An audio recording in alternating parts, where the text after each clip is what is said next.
तुम्हा सर्वांना पण व्हावं आणि तुम्हा सगळ्यांचं भविष्य उज्ज्वल बनावं. एक सामान्य विद्यार्थी आदर्श विद्यार्थी बनायचं. एक सामान्य डॉक्टर इंजिनियर वकील नाही बनायचंय, आदर्श डॉक्टर टीचर वकील इंजिनियर बनायचंय.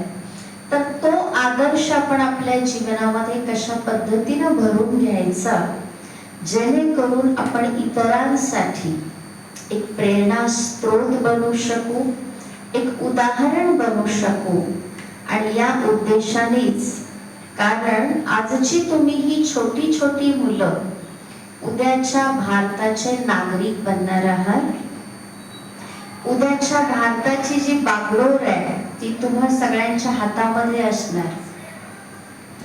तुमच्यापैकीच कोणीतरी राष्ट्रपिता बनणार आहे, कोणी राष्ट्रपती बनणार. उद्या तुम्ही सगळेजण सांभाळणार आहात. तर जे देशाला सांभाळणार आहे त्यांना अगोदर स्वतःला सांभाळण्याची कला अवगत करावी लागेल. आणि तहाला कसं बनवायचं, स्वतःकडे कसं आपण लक्ष द्यायचं, स्वतः आपण नको असलेल्या वाईट सवयींपासून कसं आपण इतरांसाठी कसं काहीतरी चांगलं देण्याचा प्रयत्न करायचं, या सगळ्या गोष्टी, स्वतः निर्भय कसं राहायचं, आत्मविश्वास कसा वाढवायचा. सध्या अभ्यासातली एक सगळ्याच मुलांची तक्रार आहे, कंप्लेंट आहे की आम्ही अभ्यास खूप करतो परंतु काय होते पेपरच्या वेळी केलेला अभ्यास बोला सगळे विसरतात, लक्षात राहत नाही.